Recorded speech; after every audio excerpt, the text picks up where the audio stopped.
रुको, ये तुम रख लो। ये किस लिए मैडम? अरे कल तुमने बहुत बड़ा काम किया। अगर होटल से खाना लेकर तुम साहब को ना खिलाते तो पता नहीं उनकी कितनी डांट सहनी पड़ती मुझे। ये खाने के पैसे भी हैं और तुम्हारा इनाम भी है। मैंने कुछ नहीं किया मैडम, ये खाना जया ने दिया था। किसने? क्या नाम बताया तुमने? जया। ये जया कौन है? वो कौन है ये जया? वो जो आपके पड़ोस में रहती है। पड़ोस में?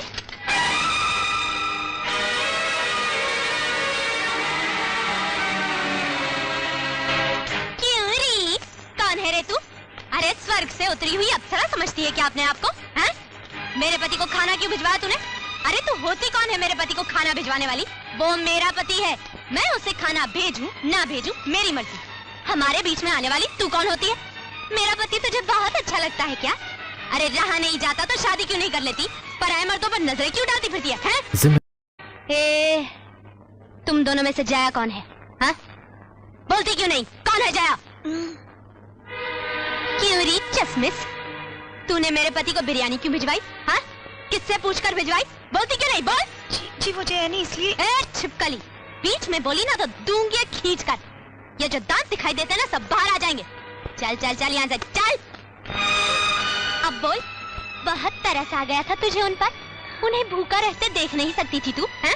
तूने क्या समझा था कि तू चुपचाप अपना खेल खेलती रहेगी और मुझे कुछ पता नहीं चलेगा? इतनी ही आग लगी है तुझमें तो कहीं और जाकर बुझा।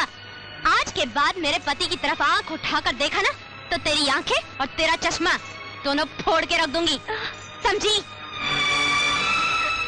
अगर तू ये समझती है कि मैं अनपढ़ हूँ और तू अपनी गिटर पिटर से मेरे पति को लुभा लेगी तो तू गलत समझती है, क्योंकि दूसरी बातों में मैं तुझसे बहुत आगे हूँ। सरस्वती, गुस्से में इंसान अपने काबू में नहीं रहता। तुमने ये बात साबित कर। अरे इतना लंबा चौड़ा भाषण सुना दिया बेचारी को, ये जानने की कोशिश भी नहीं की कि उसकी गलती क्या है। अरे जानती भी हो कितना अच्छा दिल पाया है उसने। हाँ हाँ, आप तो तरफदारी करेंगी ही उसकी, आखिर किराएदार है आपकी और मैं कौन हूँ? एक पड़ोस वाली बस। सरस्वती हद से ज्यादा। अब आपके बारे में मैं समझ चुकी हूँ। उस दिन आपने मेरे गले में ये चेन इसलिए डाली थी ना कि वक्त आने पर मुझे बुरा भला कह सके। ये लीजिए आपकी चेन। सरस्वती, तुम एक गलती और कर रही हो। हाँ, मैं गलती कर रही हूँ और वो आपकी चश्मिश, वो तो बहुत बड़े पुण्य का काम कर रही है ना। अपने बड़े बड़े डोरे मेरे पति पर डाल रही है। आज वो मेरे पति के साथ कर रही है, कल वो आपके पति के साथ भी कर सकती है। मगर आपके पति की तो उम्र हो चुकी है, इसलिए आपको तो कोई चिंता नहीं। मगर मेरे पति तो अभी जवान है, खूबसूरत है और ऊपर से भोले भी है। उन्हें तो दुनिया की बुरी नजरों से बचाना पड़ेगा ना मुझे। सरस्वती, तुम बिना सोचे समझे बहुत ज्यादा बोलती जा रही हो। रहने दीजिए भाभी, मैंने भी आपकी बहुत इज्जत कर ली। आज के बाद आपकी शक्ल नहीं देखूंगी। ठहरो, जब जा ही रही हो तो ये चेन जिसकी है उसे वापस करती जाओ। क्या मतलब है आपका? ये चेन आपने ही तो मेरे गले में डाली थी। ये चेन हमने तुम्हारे गले में डाली जरूर थी, मगर ये हमारी नहीं है, जया की है। उस दिन जब तुम ब्याह के आई थी ना तो सब तुम्हें अनाथ अनाथ कह रहे थे। जया से ये देखा नहीं गया। जानती हो क्या बोली? भाभी, औरत बड़ी उम्मीदों के साथ अपने पति के घर आती है और पहले ही दिन उसके साथ कोई इस तरह का बर्ताव करे, ये ठीक नहीं है। इसका कोई नहीं है भाभी, इसीलिए आज से मैं उसे अपनी सगी बहन की तरह समझूंगी। ये उसे पहना दीजिए।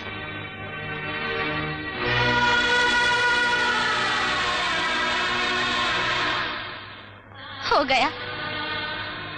गया सत्यानाश मुझसे।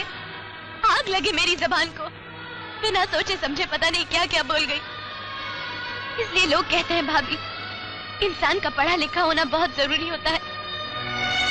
मैंने उस बेचारी का दिल दुखाया, उसका जो मुझे अपनी सगी बहन की तरह समझती है। और जया, ओ जया, मेरी बहन मुझे माफ कर दे। मेरी मत मारी गई थी जो बिना सोचे समझे तुझे गलत समझ बैठी। मगर तुझे भी तो अपने मुंह से कुछ बोलना चाहिए था ना। मगर तू बोलती भी कैसे? मैंने तुझे बोलने का मौका ही कहाँ दिया। अब मैं समझ गई, तूने मेरे पति को खाना क्यों भिजवाया था, ताकि तेरी बड़ी बहन को गालियां ना पड़े। सुन, मेरे साथ बात नहीं करेगी क्या? नाराज है? देख इधर, तेरी दीदी तेरे सामने हाथ जोड़कर माफी मांगती है। अपनी दीदी को माफ नहीं करेगी। एक शर्त पर। मुझे तेरी सारी शर्तें मंजूर हैं, तू बोल तो सही। 1 हफ्ते के अंदर अंदर खाना बनाने के सारे तरीके तुम्हें सीखने पड़ेंगे। 1 हफ्ते के अंदर, लेकिन मुझे सिखाएगा कौन? मैं। तू? लेकिन क्या मैं सीख पाऊंगी? वो सब तो मुझ पर छोड़ दो। नहीं सीख सकोगी? हाँ? तो जीजा जी को खाना भिजवा कर अपना बना लूंगी। मंजूर?